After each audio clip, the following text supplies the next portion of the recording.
Welcome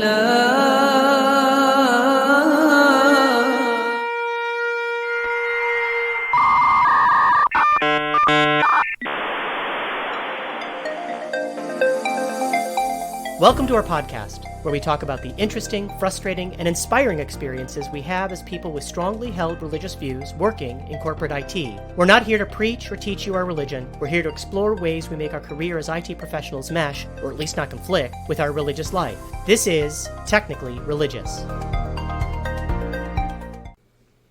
For folks working in IT, one of the situations we find ourselves in these days is fixing, upgrading, refurbishing, or replacing the PCs of our progenitors, the machines of our matriarch and patriarchs, the computers of our creators, the tech of our... Well, you get the idea. But do we have to? What I mean is, are we obligated by the bonds of family, honor, and respect, not to mention religious mandate, to make sure their desktop, laptop, tablet, and pad are in tip-top shape? In this episode, we're going to explore the ramifications of the commandment to honor our parents and whether that means we have to support their aged Windows 95 systems.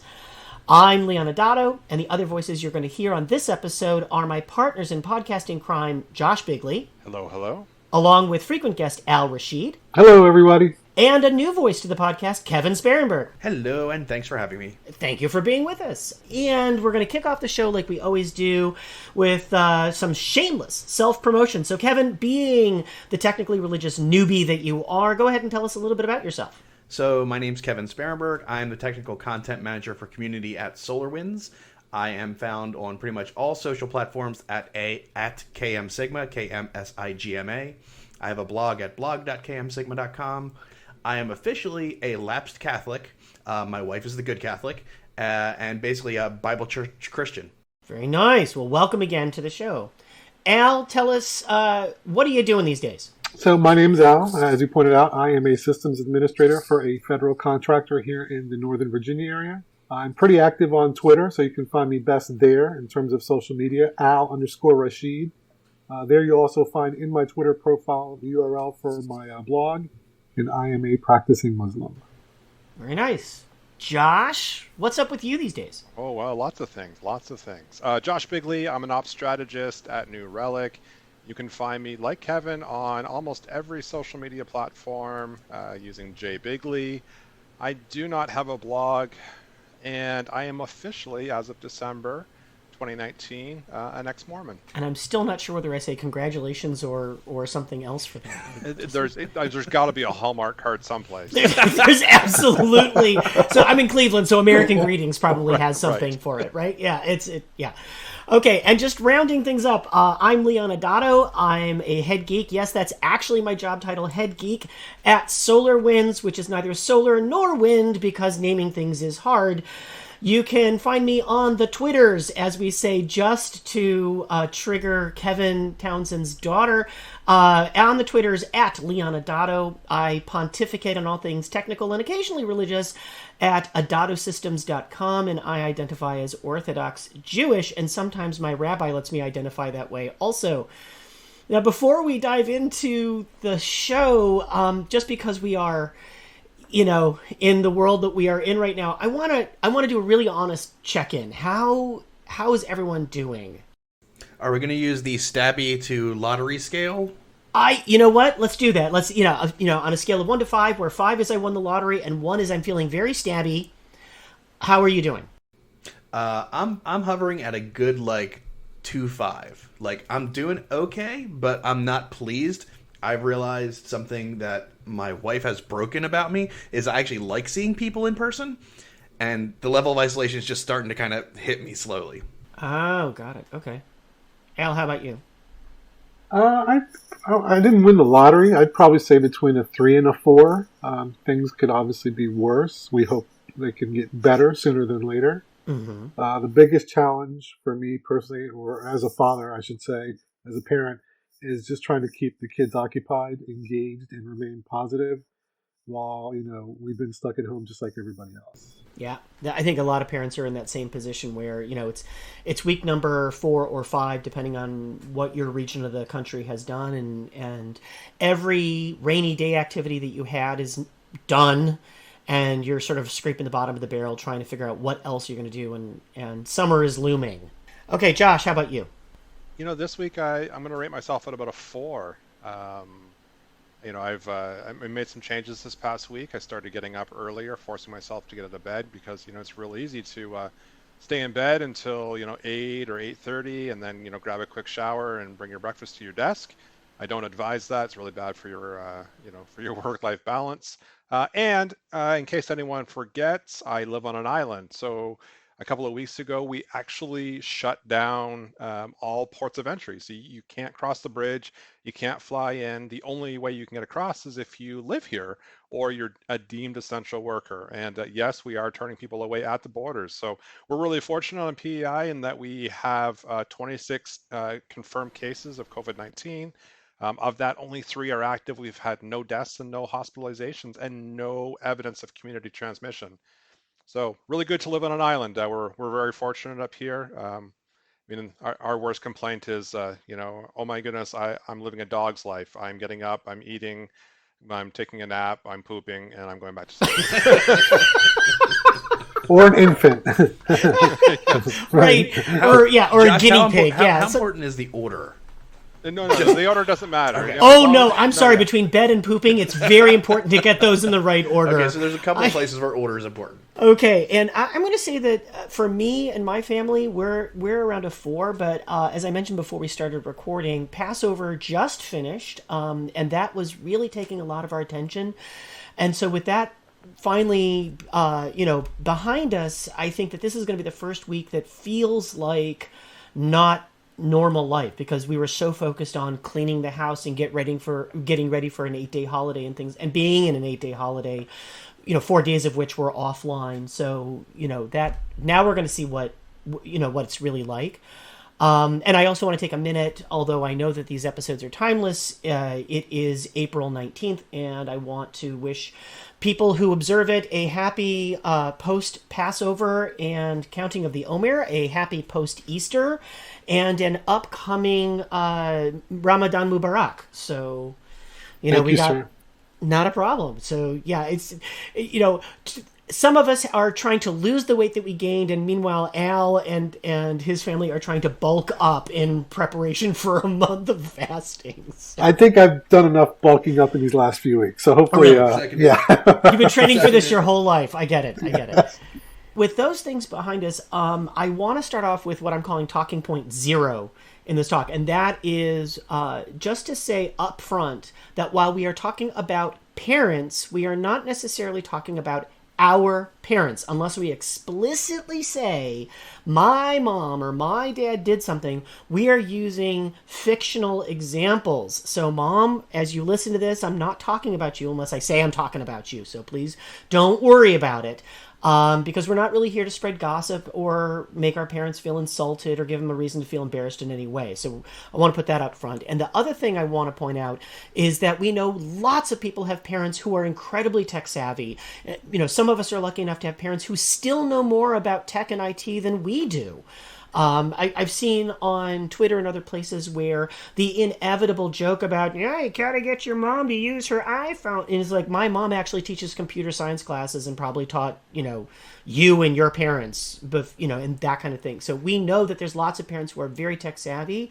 We're not playing on that old trope. What we want to focus on in this episode is the boundaries of sort of the filial obligation when it comes to us having skills that they don't. We could be talking about plumbing or, car repair or dog training or whatever, but, we're technically religious, so we're going to focus on tech because #geeks. With those disclaimers out of the way, the first talking point, I think because we're in IT, let's go ahead and define our terms. What does it really mean to honor thy father and mother? What are we talking about when we say that?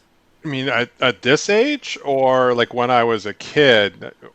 I think now. I think kids, it's a lot more cut and dried.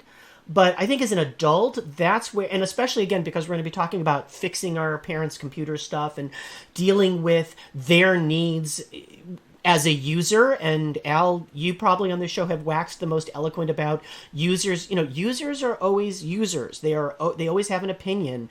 But you've said a lot about whether their requirements are always valid, and our parents are just as much a user as anyone else sometimes.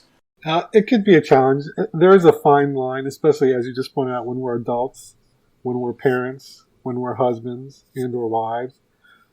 You can't always be there for them. You want to provide as much as possible, but sometimes being honest and blunt and saying politely, no, I can't do it, it might sting a little bit at first, but if you've built that solid relationship leading up until that point, both sides can get past it. Sure. Absolutely. I still want to focus on what does honor your father and mother mean, though, as an adult. What does that come down to? So I have an interesting perspective on this, and it really is tied to my status as an ex-Mormon.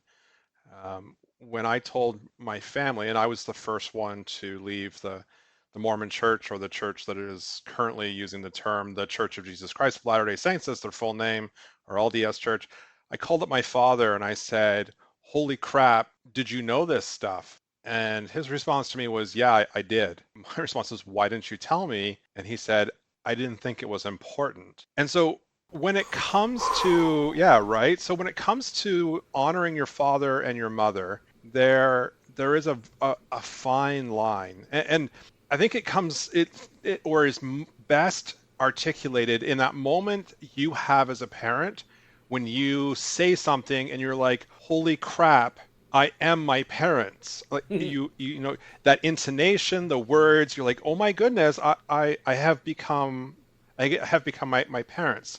Now that can be both a good thing and a bad thing. And honoring your parents is, for me, is recognizing the things that are really powerful. One of my favorite LinkedIn posts that I've ever written is about my father and his level of honesty and the lengths to which he went in order to be seen as an honest and truthful man. On the flip side, when we see things that our parents have done that are not in keeping with the things that we would want to honor, moving beyond those things as parents, as Al said, as husbands and wives, as members of community, and doing good, to me, that's honoring the name. And it's something I always told my kids, and I still tell them when they go out, I said, remember, the things you do reflect on us as a family. So just remember that when you're out in the community and interacting with people. And it doesn't mean you can't call BS BS. That's okay. You can't call, when you see stuff, say something, right? It's not just for the Department of Homeland Security. Quite literally, if you see something, say something, and that's okay. But you need to remember our name. So for me, honor thy father and thy mother is do the things that your parents did. Awesome. Continue to do them. The things that your parents sucked at, be better at that than they were, and in so doing, you honor the name that you carry. One thing that I took from Josh's point is things do come full circle. So things that you saw as a kid, maybe you didn't necessarily approve or you didn't understand, but now here you are as a parent, and you have to decide, do I honor my parents? Do I follow in their footsteps? How do I approach this? I want to offer a perspective from the Jewish point of view that honor their father and mother comes down to some pretty cut and dried things. The bare minimum in Jewish thinking is that you have to make sure that your parents have food, clothes, and shelter. That's what honor means. And as long as you've done that, then you have fulfilled your obligation as a child. Now, there's ways to express that honor that aren't considered the bare minimum. For example, when a parent enters the room, you should stand up.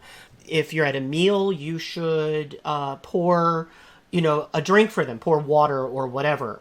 You don't have to necessarily run to get your dad a scotch or your mom a scotch, but you should pour them a regular drink and things like that. Those are ways that you express it, but that's not a requirement.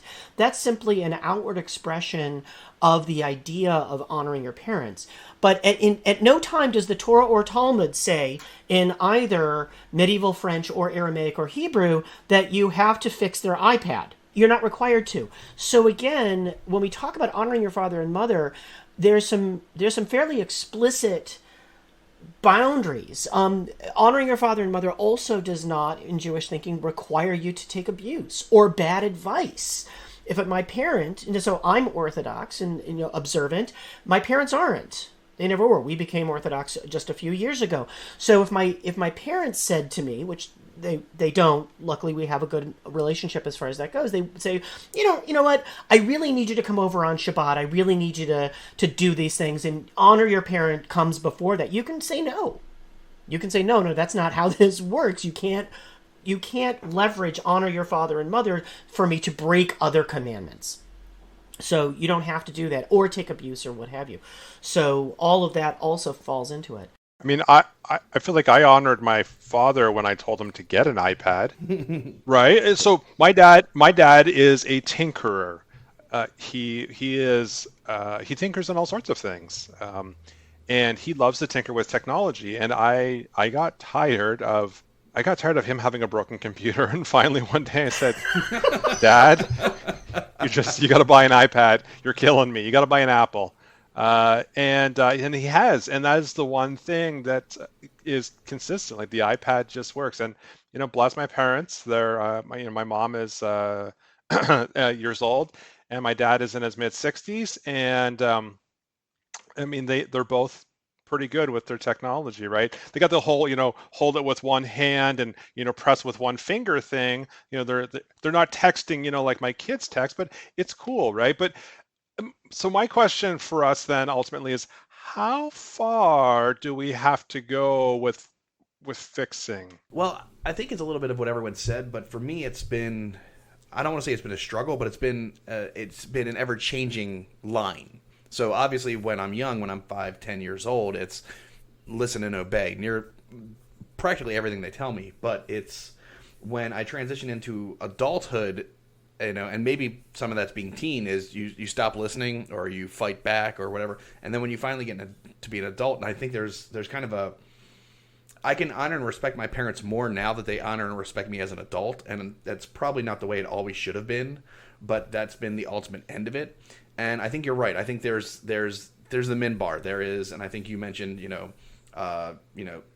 making sure they have food and shelter. And if that's the absolute bare minimum, great. But does that mean I take the time to still call them out on their birthdays? Do I still check on them every so often? And those are things that I do because I enjoy being as part of them. I don't do it as an obligation. If I was obligated to do it, I probably wouldn't do it. Too much teenage rebellion, I think, stored up. You're not the boss of me. Yeah, there's a lot of that. But I think there is, and I've become friends with my parents, which is good, which means if and when I do have to tell them, no, that's not a good idea, they acknowledge it. So I think ultimately the question that I have is, how far does this honor thy father and thy mother go when it comes to tech support? Look, I love my parents. I don't always agree with them, but I'm not their tech support, right?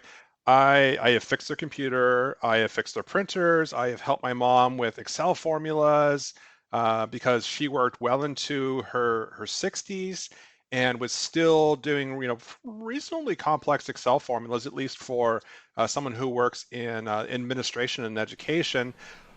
But like I said, I came to this point where I said, Mom and Dad, you just need to buy an iPad because I am tired of fixing your technology. Just don't touch that crap anymore, because I mean, I live across the country now. They live in Ontario and I live way out here on the East Coast, and I can't roll down to your house and fix your stuff for you anymore. I mean, sometimes I think it means love means saying no. Like, I'm not going to keep that antiquated whatever. And we're geeks, hashtag geeks, as Leon, you said earlier. So we're talking about computers and phones and that old flip phone that your dad had, like those things. But it also means there are some things that we need to tell our parents to just let go of, right? Classic cars, you should let go of them and they should come to me. Subtle. You're good at subtle, Josh. Nice. Your inheritance? No, just That's right. Old coin collections, any bearer bonds of monetary. No, sorry, Mom and Dad. There comes a point in time where we just need to say to our parents, okay, hey, it's time to put that piece of technology to bed. Yeah, but it's weird for me though, because my father taught me computing, like originally. So to then me have to turn around and tell my dad, no, I'm sorry, you don't actually know what you're doing right now. And it's not in all things. There's always like an edge case kind of thing, but being able to have that conversation with him. It's like, no, I'm sorry, that's not how operating systems work anymore. No, I'm sorry, that's not the way BIOSes work anymore. No, you can't look for your dip switches; they aren't there anymore. And there's a conversation that needs to be had there that my father has been thankfully very gracious about, but he could have taken an alternate viewpoint of, you're my child and how dare you. Thankfully, he hasn't done that, but I've also been able to, how do I say this nicely? I've been able to pawn off kind of desktop support on him that he does himself. Like, he supports himself and my mother. And when it's network level stuff, that's when I have to get involved. I think a lot of us who grew up at a certain point in time, as far as the computer age, our parents were the first people who taught us computers because they bought them. In the very early 80s, my dad went out and got an Atari 400 computer, and, there was a word processor and things like that. I was a better typist, but, he was the one who had the computer, and he was the one who had the cash. So when it was time to get the 800 and then the 1600, he got it. And he was the one who got deep into it as a hobbyist. And this is partly why we're having this episode, is that I'm now on hour number 40 upgrading my dad's Windows 7 PC, and it's taken 40 hours because it's a little older. It's okay. He got one of the most overpowered computers you could get about 4 years ago. It's no longer overpowered, but it's still powerful. But the components are all custom components that he paid someone to put together. He got a super duper graphics card because Microsoft Publisher needed it to create a PDF.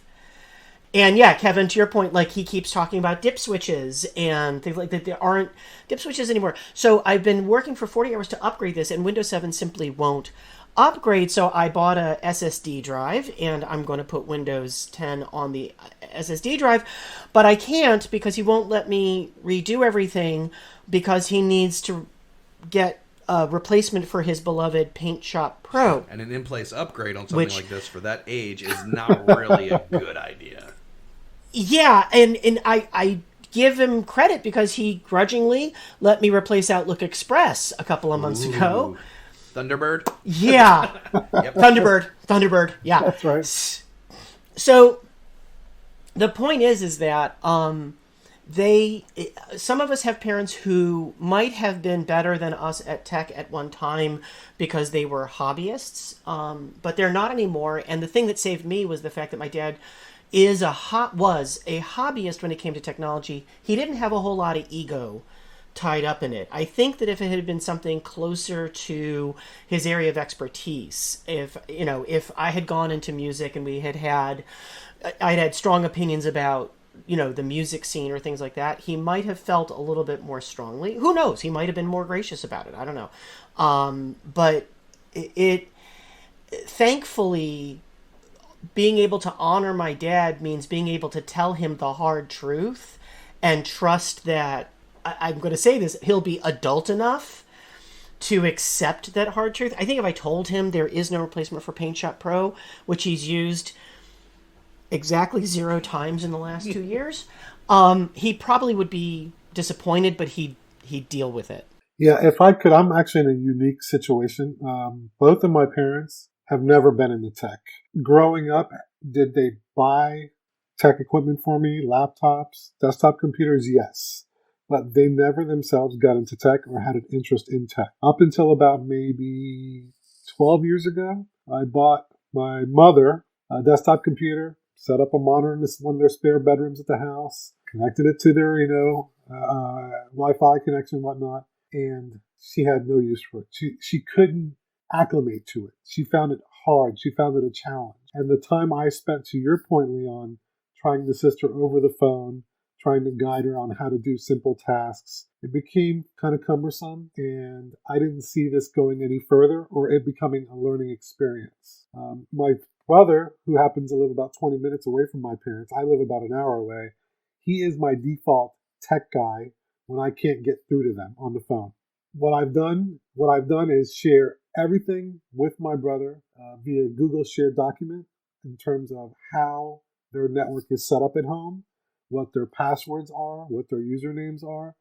but they still found it cumbersome, or more so my mother. About 6 or 7 years ago, or whenever the iPad was introduced, it seems like ages ago these days while we're sitting at home for weeks, I bought my mother an iPad, and she's adjusted to it flawlessly. It's been a piece of cake, requires no maintenance. I don't have to struggle with her over the phone for hours at a time. And most recently, during this COVID shutdown, however you want to describe it, my kids and I, including my wife, we will call my parents on my mother's iPhone and have a FaceTime call because it makes them so happy they get to see the kids and vice versa. And I think that as IT pros, there's a couple of lessons there. First of all, for every user, and this is both in corporate settings as well as in home settings, finding the form that works for the application. And when I say application, I don't mean the program, but I mean the use case.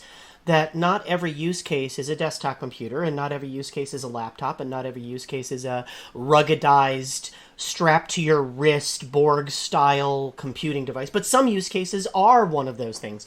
And figuring out the correct use case is as necessary for our family members as it is for, the corporate environment. Trying to figure out whether this is a cloud-based app, or if this is better as a microservice, or this is better as a on-premises, legacy application running on COBOL.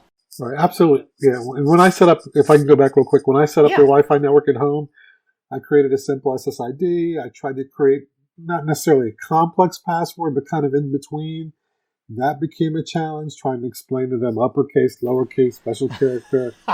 Even after I printed out everything for them as well and stuck it on the refrigerator so they could see it for themselves. And it just got to the point where, you know what, here's your password. It's ABCD12345, whatever. And everything works. That's not really the password. No, nobody heard that. Nobody knows where they live either. But it's a fine balance. You want to accommodate them. You want to create a comfort level for them so they accept technology, but you don't want to be their full-time Geek Squad employee. Right. And that was the other piece I wanted to point out, is that, again, as IT professionals, we have to recognize when the job is bigger than just us. My brother works in desktop support, very much like you, Al. When I can't get there, or it's just something that, I've tried to have the conversation, it wasn't working. It's like, Aaron, can you just go over there, please, Aaron? So, it's like, you are going to owe me a steak for this. Okay, fine. I will buy you a steak for this. Gift card in the mail. Yeah. So knowing when you need to call on other members of the team, and sharing documentation, absolutely 100%, sharing the documentation, all good things. I do want to point out sort of one of those on the other hand things when we say that, our responsibility as IT pros doesn't necessarily require us to support our parents in their tech. Jessica, I hope I'm saying her name right, Jessica Heisch, has a very famous webpage, shouldiworkforfree.com, which you'll find in the show notes.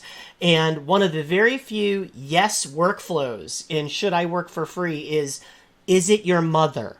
So just as a counterpoint, should you do it, 32 hours of labor and you can't make a flyer for my garage sale. No, I'm shaking my head no. They can't see me, but no. but where's all the banner this reminds me of my neighbor, who is well into her 80s, and every year around Christmas time, she calls me up and says, Josh, can you come upgrade my computer? And the very first time she called, I thought, oh my goodness, what does she want from me? And what she wanted was for me to install the new antivirus for her, and just make little tweaks. She uses it for email. And every year she sends me home with, a box of chocolates or something else. It's, you usually take, right, Al did the, whole, hook me by the, hook me by the belly, right, is more the thing.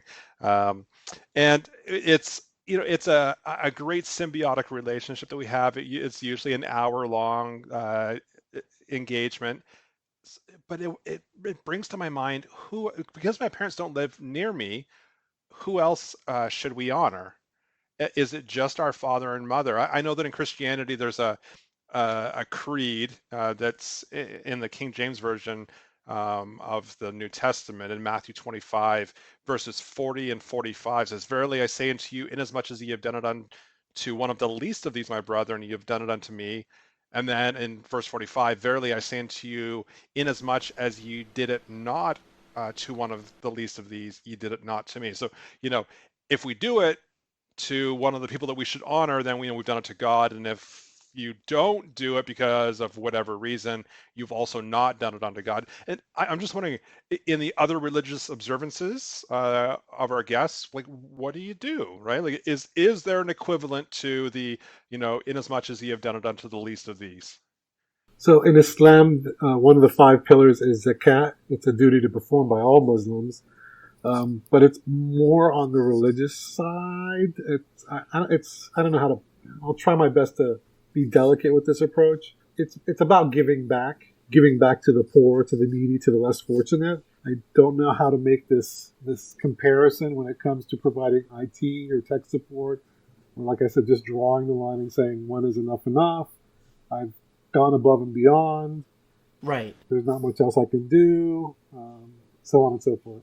And I think it's analogous to the Jewish concept of tzedakah, which people translate inaccurately as charity. But the concept of charity is that I'm doing this out of the goodness of my heart to give. And that's not what tzedakah, and I think in Islam, zakat also, the commandment or the deed of tzedakah benefits me, the giver.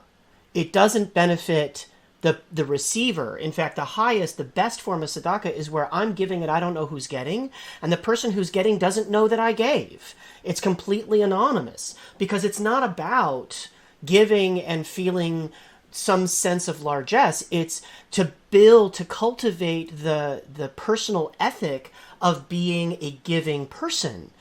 So I'm not sure that zakat or tzedakah in Judaism necessarily. What I will say does match up is the idea of protecting or not afflicting the stranger among you, the widow, the orphan, the disenfranchised, which is mentioned in some people say 36 times, other people count up to 46 times in Torah or Old Testament, that there's a mention of, protect or do not afflict or take care of, again, the widow, the orphan, the disenfranchised, the stranger among you.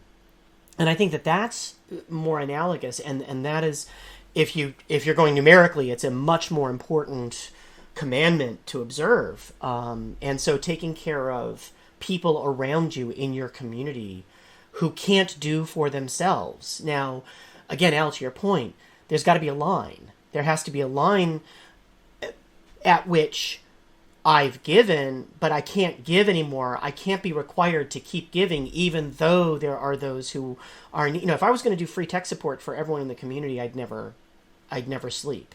Well, nor could you pay your bills. Let's be frank. It's not about finances, or it's not a financial gain.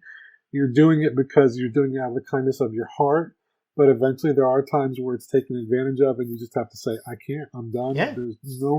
I can't do much more for you.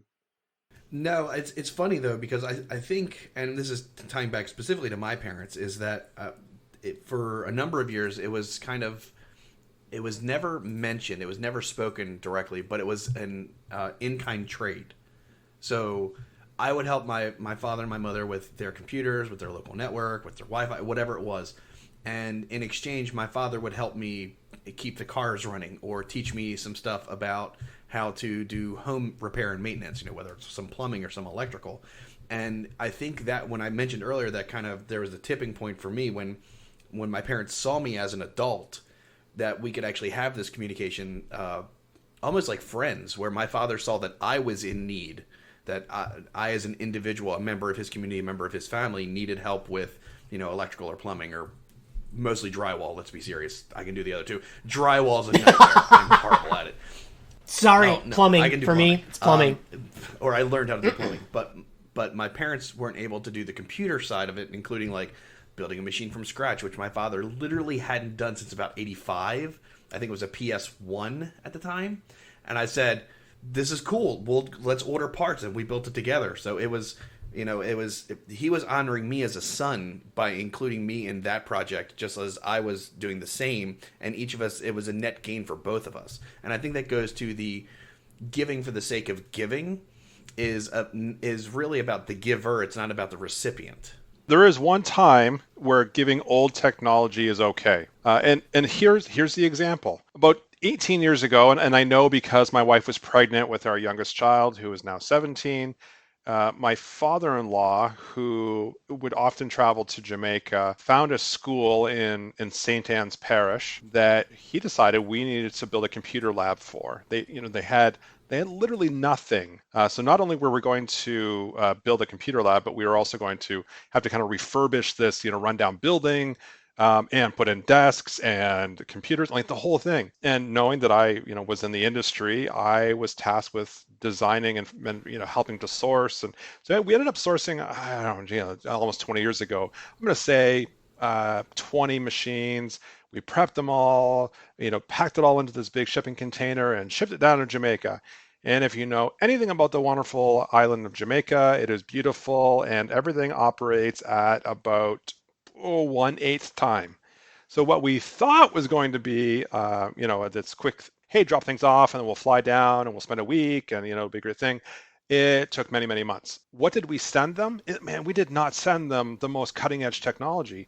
We sent them the most simple technology that had been battle tested, that we knew that sitting on the desks in a hot, unair conditioned room, it was going to keep running. It was the same technology that at the time I used in an automotive plant, right? These machines that, how do you fix them? You pick them up and you drop them and then the buzzing goes away, right? Like those are the kinds of machines that you want. So sometimes it is okay to give technology that is fit for the purpose that it's needed for. In the case of these kids in this school in St. Anne's Parish, they had these machines, and I ended up sending my best friend down to my place because I couldn't go, and so he got a trip to Jamaica, and I got a new child.